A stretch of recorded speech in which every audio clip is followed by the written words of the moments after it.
Hey everyone, it's Andrew. I'm back in regular clothes.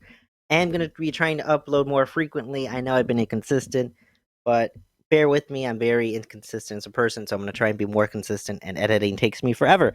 But back to the main show. Now, on the main topic, I have not been watching a lot of new anime because I've just been drained or been too busy. But this one caught my eye, and it's called Mashle. I would say Mashle is a little bit more comedy and has a serious plot compared to a gag anime because gag anime tends to not really have any super serious plots or super serious backstories. They're usually like blown out of proportion, but they're not taken seriously compared to Masho, where there's some characters that do have very serious backstories and serious plots, and they have really serious, cool, badass moments. So to kind of set up the world we live in, almost everyone has magical powers. They usually have this scar. What marker did I used permanent marker. I have work tomorrow.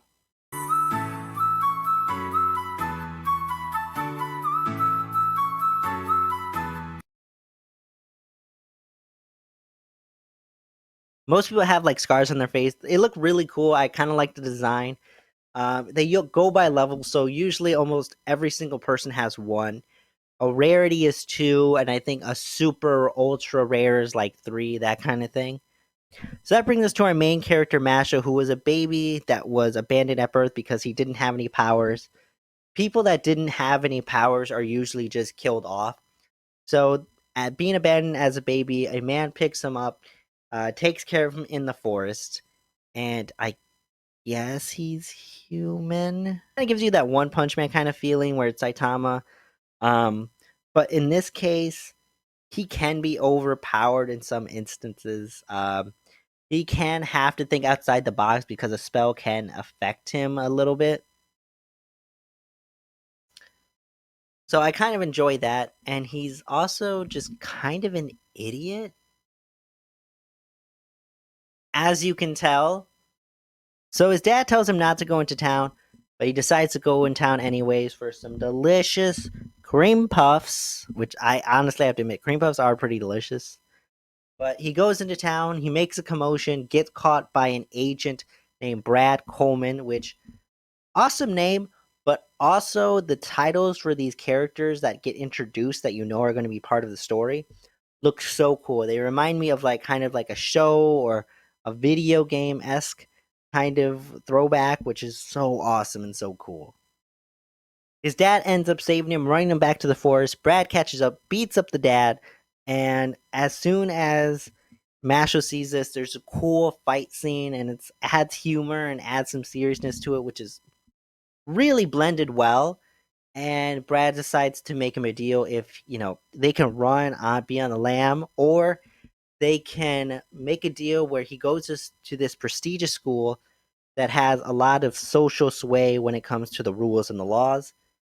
And if he ends up winning this divine and visionary title where he's in an elite class that he can kind of make a lot of sway with, then he won't say anything, he won't do anything because um, he might be able to leeway like humans to be able to live there, and he can get all his fame and all his riches and give that to Brad Coleman.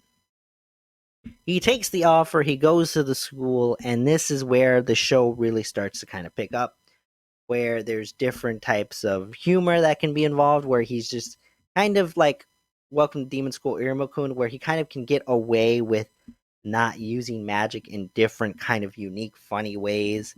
He gets in trouble with some of like the teachers and like the students.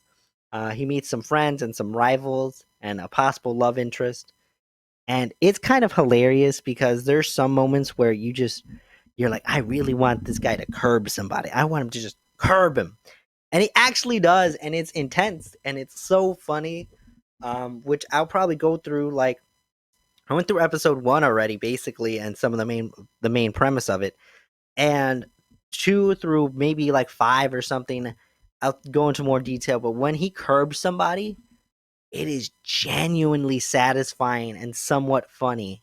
So any negative points would maybe be like certain character developments. I'm not a big fan of the whole stupid hero kind of trope. I think it's okay. It's not the best.